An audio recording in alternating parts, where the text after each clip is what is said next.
All right, folks, if you're watching this video, that means you volunteered to be a judge for Mini Rock Rumble. We thank you so much for helping us out with the competition. We're going to get right into showing how to score the competition using our app, RC Crawl Scorekeeper. Once you open the app, you're going to go right to the top where it says Register Event and click on that to open it up. Under the drop-down menu where it says Event, you're going to select our event, which is Mini Rock Rumble, in this case, March 7th, 2026. And then you're going to enter the entry code, which in this case is MRR37. After that, hit the button that says Join as Judge. You'll know that it's successful because at the bottom, it pops up saying Registered Device for Event, and at the top, it'll say Scoring Mini Rock Rumble March, whatever it is. From here, you're going to make sure you enter in all the forms for each contestant properly. You're going to start by clicking the class drop-down menu, and you're going to select the appropriate class for what they're driving. Next, you're going to enter their driver name.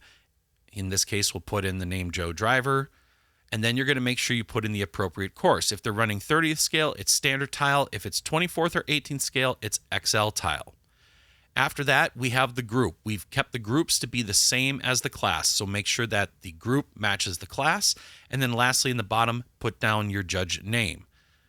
Once you've entered all that stuff, make sure you double check your info for each contestant. Make sure this is all correct before starting, and then hit the bottom button that says Judge Event.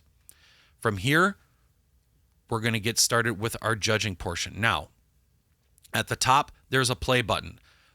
There's going to be 2 judges for each run. The first contestant is going to press that play button and just start the timer because they are not the official timer. However, they're going to have their phone muted. For our official judge that's scoring both the timing and the points, you're going to have your phone volume turned all the way up, and you're going to make sure that the contestant hears the chimes when you press the play button to get started. And of course, it's going to start on that 4th tone. So you go ahead and press play.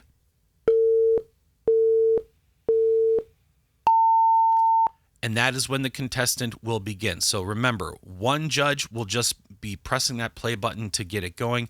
The other judge will be officially keeping the time as well as the points, but both judges are going to be scoring the points. So you're going to press the plus button as the contestant makes their way through the course. For successful passing through gates without touching, you press the progress button. If they touch a gate, you press the gate touch button right here. Now, touching a gate only means that they touch the base of the gate or the flag pole, but not the flag. If they roll over where all 4 wheels come off the ground, that is going to get a point penalty there. If you have to pick up their vehicle because they cannot recover it themselves from their driving, you're going to give it a hand of judge and reset their vehicle back to the previous successfully passed gate. There's a couple bonuses on the course that if they pass them successfully, they get the bonus points. And lastly, if they touch the bare table or a part of the table that is not a tile, they get a floor is lava penalty. Now, once a contestant is done making their run and they get their wheels on the finish line, you must press the pause button at the top left to stop the timer, as you can see here.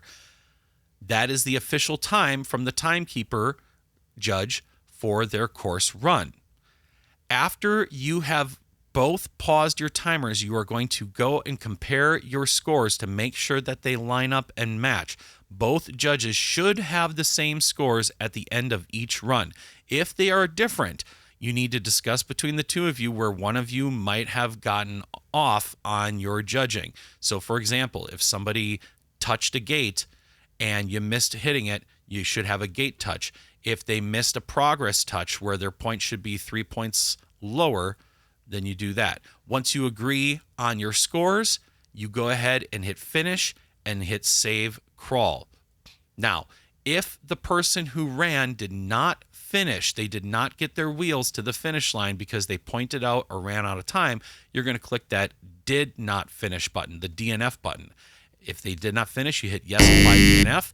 You get that buzzer right there, and then you're going to add any notes that might be necessary and hit save crawl. That's all for how we're going to score this. Make sure, again, that all your information is accurate. We thank you for participating in helping to score Mini Rock Rumble, and we'll see you Saturday.